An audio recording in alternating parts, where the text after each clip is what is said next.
Hi everyone, this is Lovelin Johnson, and today we are going to be looking at the law of pain from the 15 invaluable laws of growth. I have with me a piece of carbon, coal, and I have with me a diamond. They both are made of carbon, but one is valued a few cents and the other is valued tens of thousands of dollars. What's the difference? Because a diamond is just a piece of coal that handled pressure well. Under extreme pressure, it transformed into a diamond. How do you handle pressure? Do you get angry? Do you shout? Do you shut down and not connect with anyone? Or do you pretend as if nothing happened and you go on? What do you do with your pain? Do you choose to become better or bitter? Because the choice is yours. The greatest people in history that we read and we admire deeply about are not people who did things extremely well during good times. It's those who handled pressure during bad times, during painful moments, during conflicts, during challenges. That's why we appreciate them a lot and we read about them even centuries after they are gone. So, how could we apply this in our lives so we could transform the pain and make it something amazing? Because pain is inevitable. If you are a human being, you will face pain. Challenges are part of life. So, you cannot avoid them. How could you see pain and turn it into a gain instead of seeing pain for what it is and living in misery? What is the law of pain? Good management of bad experiences leads to great growth. How do you respond to adversity? I want to share with you a story of a young woman who complained to her dad that life is not fair. What did the dad do? The dad was a chef. He invited her to his kitchen and he takes 3 pots, fills it with water, and boils them. In one pot, he lays down carrots. In the other one, he puts some eggs in there. And then on the last pot, he adds some coffee beans. He waits for 20-25 minutes and then he fishes out the carrots. He fishes out the eggs and ladles the coffee in a cup. The carrot went into the boiling water, strong, hard, unrelenting. But when it came out of the boiling water, it was soft, mushy. It sort of didn't hold its shape. The eggs went into the boiling water with a soft shell and with liquid inside. When it came out of the boiling water, it was hardened. And then the coffee beans, it just transformed the water. It added its flavor, its aroma into the water. It infused that and it became a beautiful cup of coffee. So the question I have for you is, how are you handling adversity? You look fine on the outside, you have control over the situation, you walk into it, but do you wilt on the other side? Or do you go in as the soft person like this egg? It appears as if it's holding a shape, but then on the inside you're hardened because of the hard journey that you went through.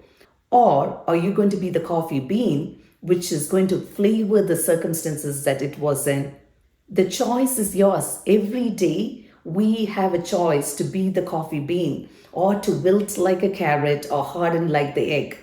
I'm going to encourage you to be the coffee bean. I love this quote from the book. It says, every problem introduces you to yourself. I made this pain file list and I asked myself, how did I come out on the other side of pain? Sometimes I behaved like the carrot. I really disintegrated and I couldn't really keep my shape.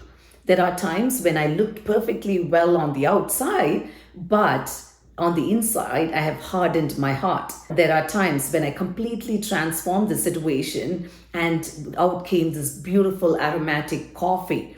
So we all at the same time would handle different painful experiences in different way. But if we know how to see pain and maximize the journey that we are in, we can come out on the other side stronger. What are the 5 actions that we could take to turn our pain into gain? The number one thing is choose a positive life stance. What does that mean?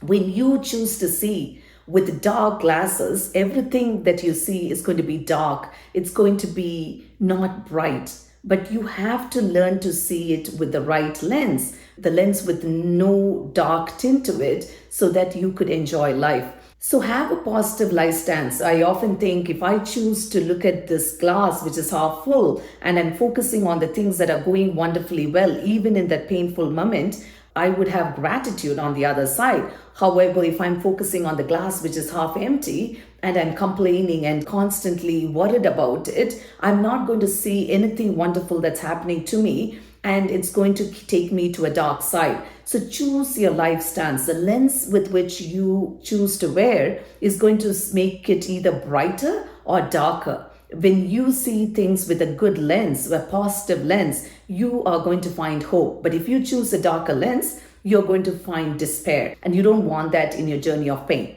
Number 2, embrace creativity. There's a story in the book. There's a chicken farmer whose farm gets flooded often due to heavy rain, and he constantly complains about losing a lot of chicken because of that. The wife looks at him one day, tired of his complaints, and says, "Why are you constantly complaining?" And he says, "What else could I do?" And her response is, "I would buy ducks." It sounds very corny, but if you think about it, that's a powerful story. The farmer is thinking the rain should stop, but he has no control over the rain. But he has control over what he farms. The chicken, he could change it into duck. Then the problem is solved. Nothing is going to die because of heavy floods. It's going to swim and totally be fine. I think often we see problem and we think of one way to solve it. We lose creativity. It also comes with inconvenience, I should say, because he probably is well versed in farming chicken than ducks. So there's a learning thing that he has to do. He has to change his settings maybe. However, it requires work, but you don't have to deal with the floods as a problem anymore because you have found creative ways to solve it. I would encourage you, whatever problem that you're going through, look at creative ways to solve it. There's not just one way which you think is the way, because it's not in your control. Think about other ways that are in your control that would help you solve the problem. Number 3, embrace the value of bad experience. When someone asked Michelangelo about his masterpiece, Michelangelo's response was, "I saw the angel in the marble and I carved until I set him free." Would you look at bad experiences as a way of chipping and chiseling and hammering you so that your pride comes out, your bad habits are replaced with good habits, and you're not complaining anymore, you're finding ways to solve it? I think of it as a master sculptor who's creating this masterpiece, but the masterpiece can never come into being if things are not chipped and hammered and chiseled. So for you and I to be the masterpiece, some of our pride, some of our bad habits, some of our excuses should be stripped away, and only then would emerge a masterpiece. I'm going to encourage you to embrace your bad experience. Facing difficulties is inevitable. Learning from it is optional.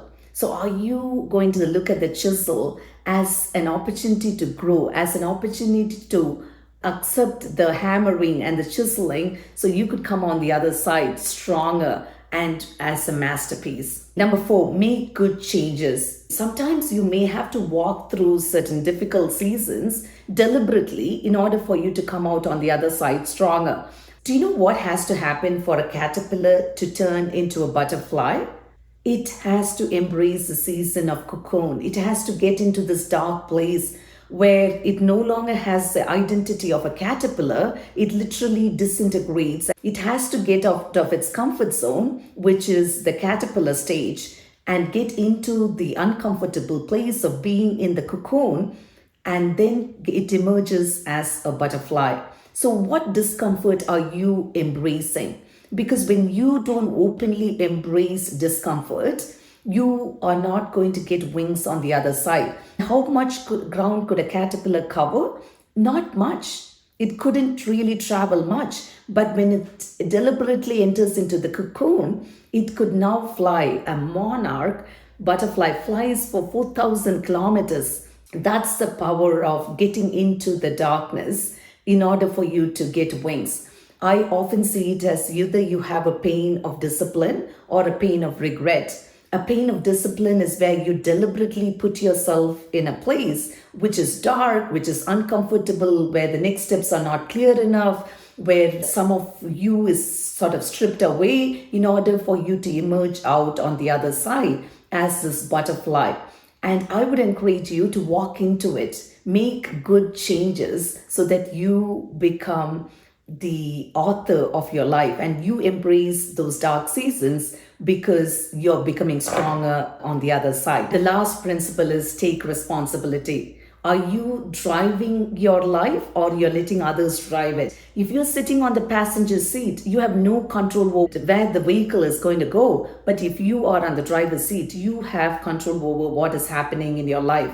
So I would encourage you to take responsibility. You could sit in the passenger seat and keep complaining and be a victim of your circumstances, or you could get into the driver's seat and become a victor where you're driving, you're taking responsibility. Is the path going to be easy? Not really, but you can look at it and you can make course corrections and take responsibility for your life. Because I've heard people say, it's my parents, it's my boss, it's my circumstances, it's the economy, it's this or that. But none of it would help you become a great person if you're complaining about the externals and not who you are as a person. So I would encourage you to take responsibility. In that way, you have agency over your life and you look at it as possibilities, problems that could be solved, not circumstances where you have no say over it. I would like to end with the same question. Do you want to remain a coal or are you going to transform into a diamond? Because a coal is worth a few cents and it's not valued. No one takes it as a jewelry, whereas a diamond, people wear it with great pride. Pain is inevitable. None of us can escape it. But the lens with which you see it and capitalize on it would make you a better person. You would become a masterpiece because you're willing to go through pain. The law of pain states that good management of bad experiences leads to great growth. I would encourage you to manage your bad experiences so that you come out on the other side with growth. I hope you found this lesson helpful.